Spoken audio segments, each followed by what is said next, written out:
Gold, trusted gold buyers. మీరు తాకట్టు పెట్టిన బంగారాన్ని విడిపించి ఈ రోజు ఉన్న మార్కెట్ ధరకు కొనబడను.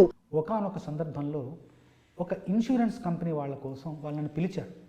పిలిచి ఏమంటే మా ఇన్సూరెన్స్ కంపెనీ కోసం ఏదైనా మీరు కొంచెం ప్రసంగం ఇవ్వాలి అని తప్పకుండా ఇస్తాను. వెళ్ళాను. వెళ్ళి మిగతా అన్ని పాటలు పాడుతూ ఒక పాట మాత్రం ప్రత్యేకంగా వాళ్ళ కోసం పాడాను. సినిమాలో వచ్చిన పాటే పాడాను, సినిమాలో ఉన్న పాటే పాడాను, సినిమాకు నేను రాసిన పాటే పాడాను. కానీ అప్పటి వరకు ఆ సినిమాకు ప్రజాదరణ లభించలేదు. ఆ పాటకు ప్రజాదరణ, సినిమాకు పాటకు ప్రజాదరణ లభించలేదు. ఆ పాట వెలుగు చూడలేదు. నేను ఆ సందర్భంలో పాడడంతో ఎవరో వాళ్ళు తమ సెల్ ఫోన్లో ఆ పాటను చిత్రీకరించి వాళ్ళ గ్రూపులో పెట్టేసుకున్నారు. వాళ్ళ గ్రూపులో నుంచి అలా అలా అలా బయటకు వచ్చేసి మొత్తం ప్రపంచం అంతా తెలిసిపోయింది ఆ పాట ఉన్నట్టు. ఇప్పుడు నేను ఎక్కడికి వెళ్ళినా ఆ పాట పాడమంటారు, ఆ పాట గురించి చెప్పమంటారు, పాట గురించి మాట్లాడుతుంటారు. ఆ పాట, ఆ ఒక్క పాట ద్వారా 150 కోట్లు ఆ సంవత్సరం వాళ్ళ ఇన్సూరెన్స్ కంపెనీ వాళ్ళు ఆ వచ్చిన ఏజెంట్లకి పాట పూర్తిగా నరనరంలో జీర్ణించుకుపోయి 150 కోట్ల వ్యాపారం అదనంగా చేశారు ఈ పాట ద్వారా. అది వాళ్ళే చెప్పారు నాకు. వాళ్ళ ఊరికే చెప్పరు కదా లాభం వచ్చిన విషయం. ఆ పాట ఎవరేమీ అనుకున్న నువ్వుండే రాజ్యాన రాజు నువ్వే, బంటు నువ్వే, మంత్రి నువ్వే, సైన్యం నువ్వే, ఏదైనా ఏమైనా నువ్వెళ్ళే బడిలోన పలక నువ్వే, బలపం నువ్వే, ప్రశ్న నువ్వే, బదులు నువ్వే, అన్నీ నువ్వే కావాలి, నిత్యం పోరాడాలి, అనుకున్నది సాధించాలి, ఎవరేమీ అనుకున్న నువ్వుండే రాజ్యాన రాజు నువ్వే, బంటు నువ్వే, మంత్రి నువ్వే, సైన్యం నువ్వే, అన్నీ నువ్వే. చక్కగా చదువుకుంటున్నాను, ఇంజనీరింగ్ చేస్తున్నాను, జేఎన్టీయూలో హాయిగా ఉంది, అమ్మా నాన్న డబ్బులు పంపిస్తున్నారు, సుఖంగా సౌకర్యంగా జీవితం ఉంది. కానీ నేనే సినిమాల్లోకి రావాలి, పాటలు రాయాలని ప్రయత్నిస్తున్నాను. ఆ ప్రయత్నించేప్పుడు చాలా అవరోధాలు, చాలా అవమానాలు. చిన్న సన్నగా ఉండేవాడిని, ఒక పాలిథిన్ కవర్లో పుస్తకాలు తీసుకెళ్ళి వెళ్ళేవాడిని. ఏవా నువ్వు రాస్తావా? ఎలావయ్యా, మాకు అందరు రాసేవాళ్ళు ఉన్నారు, వద్దు బాబు, ఒకటి వినండి సార్, వద్దు నాన్న, వద్దా, టైం వేస్ట్ చేయదు. ఇలాగా చాలా సందర్భాల్లో అవమానాలు, తిరస్కారాలన్నీ ఎదుర్కొన్నాను. నేను ఇంటికి వచ్చి కూర్చుని ఆలోచించేవాడిని, అవసరం మనకెవరిని ఈ తిరస్కారాలు అవసరం, హాయిగా గడిచిపోతుంది జీవితం, ఇంజనీరింగ్ చేస్తే ఉద్యోగం వస్తుంది, ఇదంతా అవసరమా అనుకున్నా. కానీ మళ్ళీ లేదు లేదు లేదు, ఇవన్నీ ఆటలో భాగమే, ఇవంతా కూడా ఒక్కసారి నిర్ణయించుకొని నిశ్చయించుకొని, ఎన్ని అవమానాలు వచ్చాయి మనకు, 2, 3, 4, సరే 100 అవమానాలు పెట్టుకుందాం. 100 అవమానాలు దాటిన తర్వాత మనం ఇంక ఈ సినిమా రంగం వైపు చూడొద్దు, చూద్దాం, లెక్కేసుకుందాం. 1, 2 రాసుకుంటూ పోయాను. 15, 16, 17, 18, 19, 20, 21 దగ్గర ఆ సంఖ్య ఆగింది. అక్కడి నుండి అవమానాలు కాస్త సన్మానాలుగా, బహుమానాలుగా మారాయి. అదంతా బుర్రలో పెట్టుకొని పాటలో పొందుపరిచా.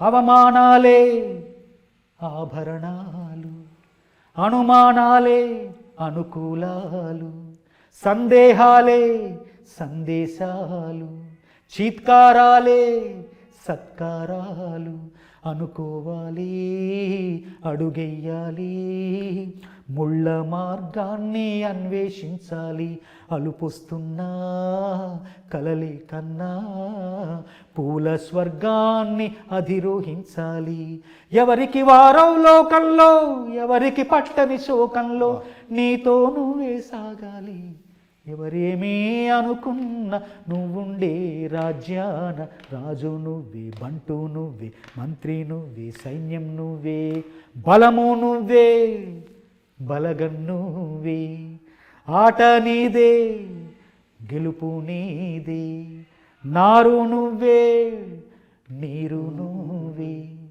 కోత నీకే, పైరు నీకే, నింగిలోనా తెల్ల మేఘం నల్లబడితేనే జల్లులు కురిసేను, చెట్టు పైన పూలు మొత్తం రాలిపోతేనే పిందెలు కాసేను, ఒక ఉదయం ముందర చీకట్లు, ఒక ఉదయం ముందర చీకట్లు, విజయం ముందర ఇక్కట్లు, రావడం అన్నది మామూలు, ఎవరేమీ అనుకున్న నువ్వుండే రాజ్యాన రాజు నువ్వే, బంటు నువ్వే, మంత్రి నువ్వే, సైన్యం నువ్వే.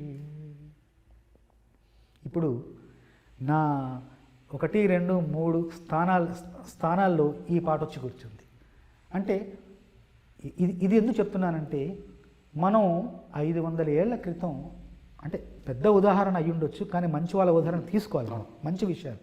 500 సంవత్సరాల క్రితం ఎవరి కోసం కాదు, తన కోసం, తన ఆత్మానందం కోసం, తను కేవలం తన సంతోషాన్ని పొందడం కోసం, సంతృప్తి పొందడం కోసం అన్నమయ్య అన్ని వేల కీర్తనలు రాశారు.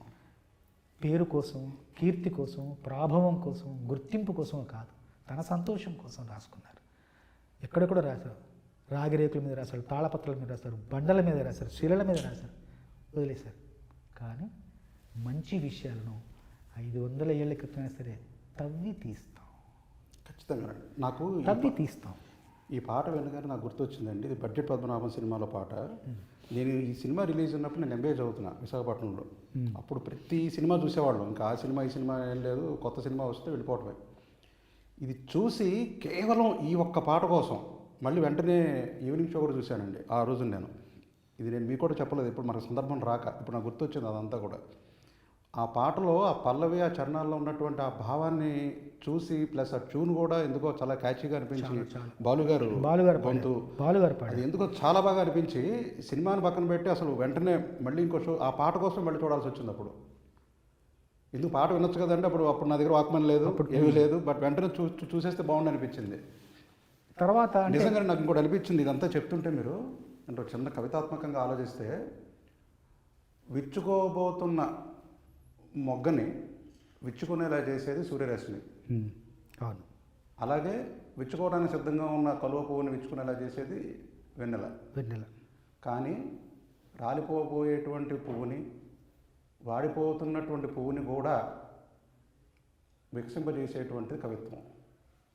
అది నాకు అనిపించింది. మీ పాట వింటుంటే నాకు ఇందాక మీరు చెప్పినటువంటి ఉదాహరణలన్నీ కూడా స్వప్నిక గారిది కానీ, ఎవరిదైనా కూడా, ప్రణీత గారిది కానీ, అమెరికాలో అబ్బాయిది కానీ, అందరి సందర్భాలు కూడా నాకు అలాగే అనిపించాయి. అంటే నాకు అనిపించేది ఏంటంటే, కవిత్వం యొక్క, సాహిత్యం యొక్క, పాట యొక్క పరమ ప్రయోజనం, పరమ లక్ష్యం ప్రేక్షకుని, శ్రోతను రంజింపచేయడమే కాకుండా అతని నడవడికను, అతని ప్రవర్తన, అతని జీవితాన్ని మార్చగలిగేలా ఉండడమే పాట యొక్క పరమ లక్ష్యం, పరమ ప్రయోజనం. అదే సామాజిక ప్రయోజనం. నేను ప్రతి పాట కూడా అదే ఉద్దేశంతో, అదే లక్ష్యంతో ప్రతి పాట రాయడానికి ప్రయత్నిస్తుంటాను. కొన్ని ప్రయత్నాలు ఫలిస్తాయి, కొన్ని ప్రయత్నాలు ఫలించవు. అంటే దానికి కారణం కూడా ఉంది. ఇప్పుడు ప్రాప్తం అంటాం. ప్రాప్తం అనేటువంటిది కేవలం మనిషికే కాదు, ఒక పువ్వుకు ఉంటుంది, ఒక రాయికి ఉంటుంది, ఒక కవిత్వానికి ఉంటుంది, అన్నిటికీ కూడా ప్రాప్తం అనేది ఉంటుంది. ఇంత మంచి పాట జనాదరణ పొందలేదు అంటే అది పాటల లోపం కాదు, దానికి ఆ సమయానికి లేదు ప్రాప్తం. తర్వాత వచ్చేటువంటి కాలం వచ్చింది. చాలామంది, కొంతమంది చూడండి, కొంతమంది వ్యక్తులు కూడా మనకి వాళ్ళు జీవితకాలంలో వాళ్ళు ఎవరో తెలియదు, వాళ్ళు వెళ్ళిపోయిన చాలా కాలానికి కానీ తెలియదు, వాళ్ళు అకస్మాత్తుగా వాళ్ళు పాపులర్ అవుతారు. 200 ఏళ్ల క్రితం నాటి కవి, 50 ఏళ్ల క్రితం నాటి కవి మనకు ఉంటూ ఉంటాయి. ఇప్పుడు ఈ మధ్యన వేదాంత దేశిగా ఒక కవి, ఆయన అద్భుతమైన మన రఘువీర గద్య రఘువీర గద్యని చాలామంది పాడటం, అలాగే ఈ మధ్య సినిమాలు కూడా పెట్టడం కారణంగా ఇది రాసింది ఎవరు అనేటువంటిది మొదలయ్యి, మొత్తం అనుకున్నటువంటి వికీపీడియా, మన ఇంటర్నెట్ సాధనాల వల్ల ఆయన పేరు వేదాంత దేశిక, ఆయన తమిళ కవి, సంస్కృతంలో రాశారు ఎక్కువగా. ఆయన గురించి బయటకు వచ్చి ఇప్పుడు ఆయన కవిత్వాన్ని ఎక్కువగా చదువుతున్న వాళ్ళు, పరిశోధిస్తున్న వాళ్ళు ఉన్నారండి. అలాగే ఒక్కొక్క సమయానికి ఆయన ఎప్పుడో 12వ శతాబ్దం నాటి కవి. అంటే మనం మంచి పని, మంచి కార్యాలు, సత్కర్మలు చేస్తూ వెళ్తుంటే కనుక తప్పకుండా మనకు రావాల్సిన గుర్తింపు, మనకు రావాల్సిన ఫలితం ఈ రోజు కాకుండా రేపైనా వస్తుందనడానికి నా జీవితంలో ఎన్నో ఉదాహరణలు ఉన్నాయి. అట్లాగే మీరు అన్నారు స్ఫూర్తి గీతాలు అన్నారు. స్ఫూర్తి గీతాలు దాదాపు 27 వరకు రాశానండి. 27 సినిమాల్లో స్ఫూర్తి గీతాలు. నిజంగా నాకు ఎక్కువ అవకాశాలు వచ్చాయి. ఖచ్చితంగా అవకాశాలు రాకపోయినా అవకాశాలను నాకు అనుకూలంగా మలుచుకున్నాను, అవకాశంగా నేను తీసుకున్నాను. చిరంజీవి గారి సినిమాలో ఆ పాట, అక్కడ అవకాశం వేరే పాట రాయాల్సిన సందర్భం ఉన్నా కూడా నేను వేరే పాట రాయకుండా కేవలం ఇలా ఒక ప్రేరణ ఇచ్చే పాట రాశాను, ఒక సందేశం ఇచ్చే పాటగా మలిచాను. అట్లాగా నాకు నేను తీసుకున్న అవకాశాలు కూడా కొన్ని ఉన్నాయి. మొత్తం మీద నాకు ఈ సినిమా రంగం ఇలాంటి స్ఫూర్తి గీతాలు ఆడడానికి నాకు ఎంతో ఉపకరించింది, నాకు ఎంతో మేలు చేసింది. నాలోని భావాలను పాటగా మలిచి అందరి దగ్గరికి తీసుకెళ్లే అవకాశాలను నాకు అలా చూపించింది. అట్లాగే ఈ స్ఫూర్తి గీతాల్లో మౌనంగానే ఎదగమని ఒక కోణం, చీకటితో వెలుగే చెప్పిన ఒక కోణం, ఇప్పుడు చెప్పిన ఆరాటం ముందు మరో కోణం, ఎవరేమి అనుకున్నా ఇంకో కోణం, ఒక్కొక్క పాటలో ఒక్కొక్క కోణం, 1, 2, 3, 4లో ఇంకో కోణం ఉంది. అట్లాగే ఇంకో కోణం ఏం రాశానంటే ఒక సినిమా చిత్రలహరిలో, అంటే ప్రయత్నం చెయ్యి అదే ప్రథమ విజయం, ప్రయత్నమే ప్రథమ విజయం. అడుగు అడుగు వెయ్యనిదే అంతరిక్షమే అందేనా, పడుతూ పడుతూ లేవనిదే పసిపాదం పరుగులు తీసేనా, మునిగి మునిగి తేలనిదే మహాసంద్రమే లొంగేనా, కరిగి కరిగి వెలగనిదే కొవ్వొత్తి చీకటిని తరిమేనా, ముగింపే ఏదైనా మధ్యలో ఆపొద్దురా నీ సాధన, ప్రయత్నమే మొదటి విజయం, ప్రయత్నమే మన ఆయుధం.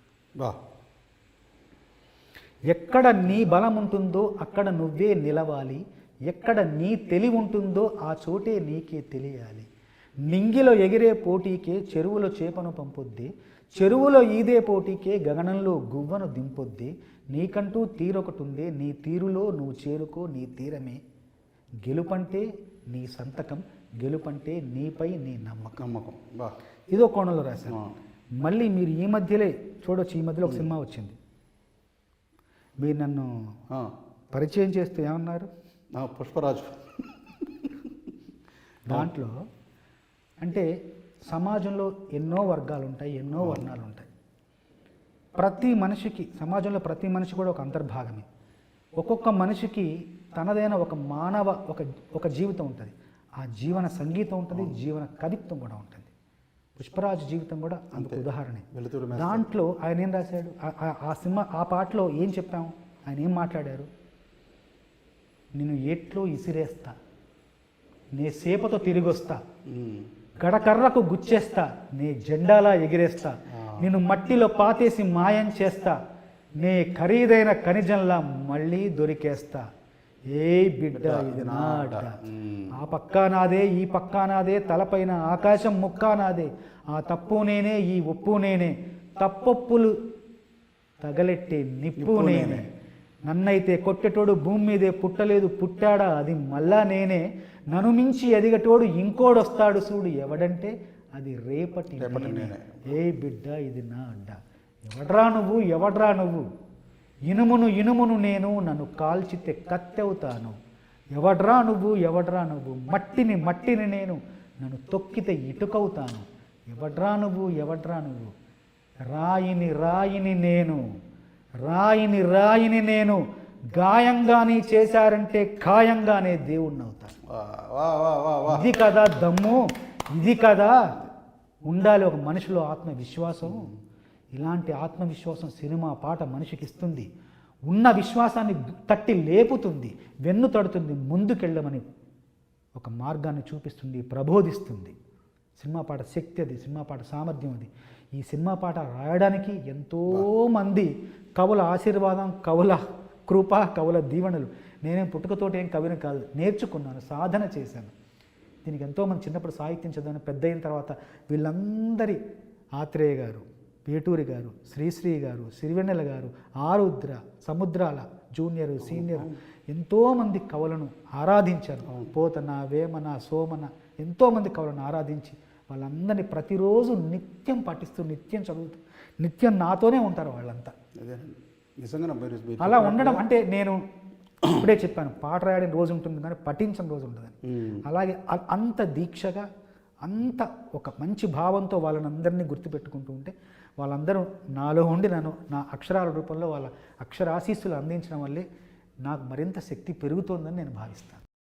And for more videos, please subscribe to iDream. Please subscribe to iDream. Please subscribe iDream. And please subscribe to iDream. For more videos, subscribe to iDream. please like, share and subscribe to the channel. Congratulations, iDream. Subscribe to iDream. Subscribe to iDream.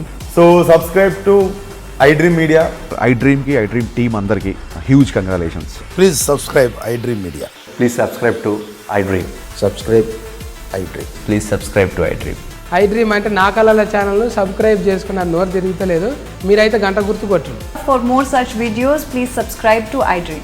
Subscribe to iDream. Please subscribe to iDream. Please subscribe iDream Media. Please do subscribe to iDream. Please subscribe to iDream Media. For best entertainment and information, please subscribe iDream. And don't forget to subscribe to iDream.